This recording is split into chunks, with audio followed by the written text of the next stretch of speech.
We stand now upon the brink of destruction, for the reign of chaos has come at last.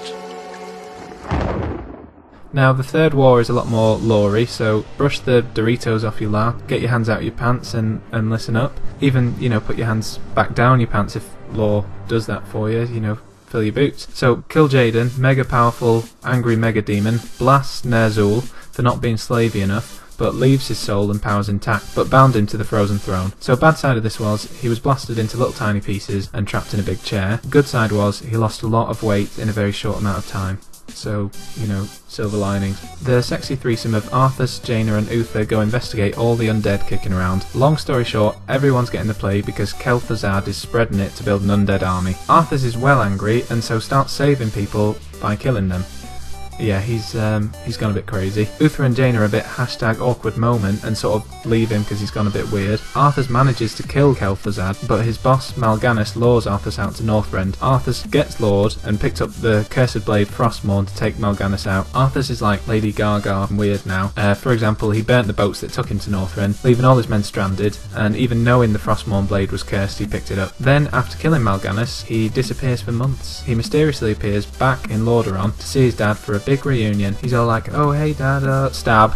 Then the poo hits the fan, blows onto your window, then drops onto an unsuspecting child's face, and they start crying. It's that bad. Undead invade all over, basically sacking Keldanas, i.e. Elfland. Arthas creates the first Banshee in the form of Sylvanas Windrunner. The Demon Lord Arkmond is summoned and starts walking everywhere really slowly, like all-powerful big things do, and starts telling people what to do. The orcs get sick of not having enough trees to make stuff like paper for their printers and stuff, so they're tricked into getting more power to kill Cenarius the Tree Protector by drinking the blood of the demon Manaroth. Little did they know that they would also be turned into slaves by this naughty blood. The leader of the orcs being none other than, wait for it, it's only bloody Grom Hellscream, innit?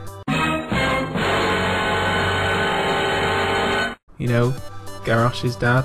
However, later on, Thrall and the others manage to draw out the demon stuff from Grom, which leads to this awesome trailer where Grom dies, killing that lardy four-legged tool Manaroth. Enter that old vixen Tyrande, who wakes up her leaf-love partner Malfurion from his 1,000-year sleep, hopefully with a full English breakfast or something after that amount of time. She even goes to the now-imprisoned Illidan and releases him, probably just to help keep Malfi on his toes. Lots of family rivalry, lots of fighting, blah blah blah. Illidan uses Gul'dan's skull to gain power under the bad guidance of Arthas, then he turns half demon, but does get more power. He uses the power to kill Tichondrius, a bad demon vampire lord type man. Malfi then comes up with a plan to use the World Tree's magic in a very vague sort of way to blow up Arkmond, and the power of vague works well, and boom goes Archie. After so many deaths by the Scourge, the High Elves rebranded themselves the Blood Elves, and were now led by Kel'Thas Sunstrider. Sylvanas managed to break free from the control of the Lich King, along with a troop of hers, who became known as the Forsaken. Stormwind then became the new capital for the Alliance.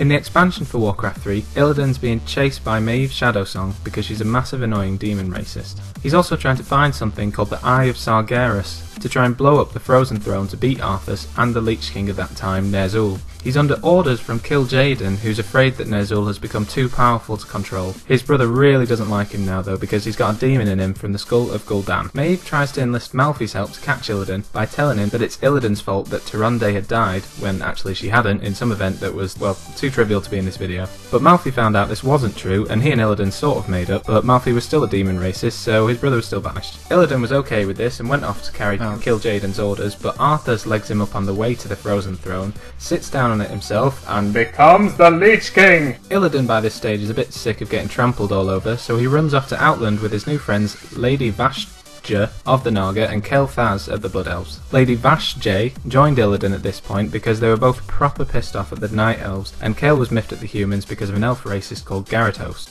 Just look at those hateable polygons of his. Sorry, I've got no better picture. They basically hated him because he kept giving the elves just menial tasks to do in the war efforts, and just treated them like turds, basically. So yeah, Arthas is Lich King, loads of stuff happened, and that leads us into